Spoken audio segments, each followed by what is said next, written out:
Saturday.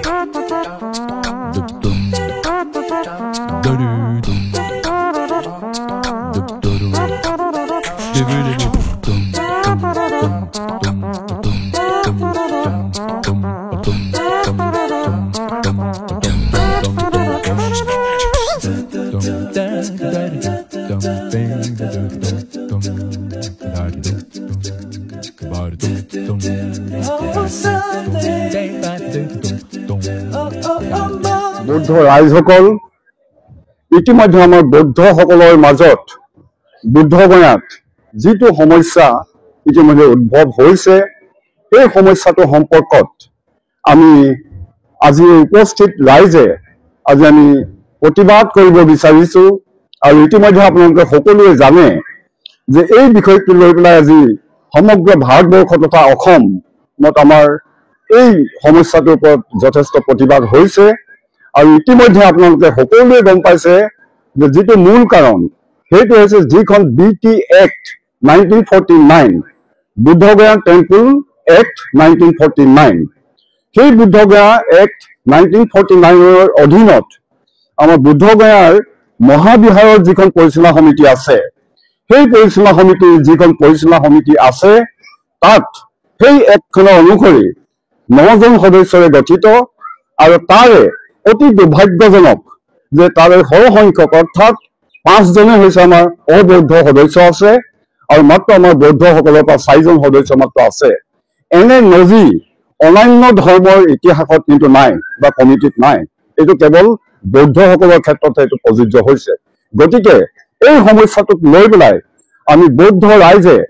আজি বহু দিনৰ পৰা আৰু আনকি বিহাৰ প্ৰদেশত আজি অন্নখন ধৰ্মঘট কৰিছে ভণ্টিসকলে আৰু এতিয়া হয়তো 38 দিন ইতিমধ্যে মানে ভৰি দিছে 38 দিনত কিন্তু এতিয়ালৈকেও আমাৰ চৰকাৰৰ বিহাৰ চৰকাৰ তথা ভাৰতবৰ্ষৰ প্ৰধানমন্ত্ৰী নৰেন্দ্ৰ মোদী ডাঙৰীয়া আৰু ৰাষ্ট্ৰপতি ডাঙৰীয়ানীৰ কোনো তেখেতসকলৰ এতিয়ালৈকে তেখেতসকলৰ কোনো গা লৰা নাই সেয়েহে আমি অতিশয় মৰ্মাহত হৈছো আজি আমি আশা কৰিছো আমি আজি যিকোনো ইয়াত সমবেত হৈছো আমি সকলোৱে সেই বিষয়টোৰ ওপৰত আমি প্ৰতিবাদ সাব্যস্ত কৰিছো আৰু আমি আশা ৰাখিছো যে অতি সোনকালে BT Actখন সংশোধন কৰি বা বাতিল কৰি সেই সংশোধনৰ তলত সেই আইনখনৰ তলত যিখন পৰিচালনা সমিতি আছে সেই পৰিচালনা সমিতিখন যাতে আমাৰ বৌদ্ধসকলক যাতে চমজাই দিয়ে অৰ্থাৎ আটাইকেইজন সদস্য যাতে বৌদ্ধসকলৰ পৰা নিৰ্বাচিত হয় আৰু ইয়াৰ পৰিচালনাৰ দায়িত্বটো যাতে আমাৰ বৌদ্ধ ৰাইজক মানে যাতে বৌদ্ধ ৰাইজক চমজাই দিয়ে এইটো সম্পৰ্কত আমি আজি সকলোৱে উপস্থিত থকা সকলোৱে আমি এই ধৰ্মীয় অনুষ্ঠানৰ জৰিয়তে আমি চৰকাৰক এইটো আমি অনুৰোধ জনাইছো আৰু যদি তেখেতসকলে এই সমস্যাৰ সমাধানৰ ব্যৱস্থা নলয় তেতিয়াহ'লে হয়তো ভৱিষ্যতে আমি ইয়াতকৈ জংগী ব্যৱস্থা ল'বৰ কাৰণে হয়তো বৌদ্ধ ৰাইজে কুণ্ঠাবোধ নকৰিব গতিকে আমি আশা ৰাখিছো যাতে আমাৰ এই সমস্যা সমাধানৰ কাৰণে বিহাৰ চৰকাৰৰ বিশেষকৈ চিফ মিনিষ্টাৰ মুখ্যমন্ত্ৰী আৰু ভাৰতবৰ্ষৰ প্ৰধানমন্ত্ৰী নৰেন্দ্ৰ মোদী ডাঙৰীয়া আৰু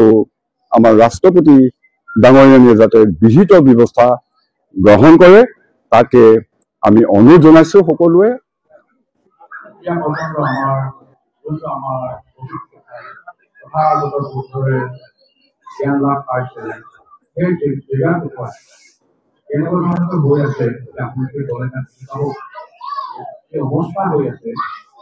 সেই অৱস্থাত গৈ বৰ্তমান উভতি আছে সেই অভিযোগটোৰ দিকে প্ৰথম হয় আমাৰ বৌদ্ধৰ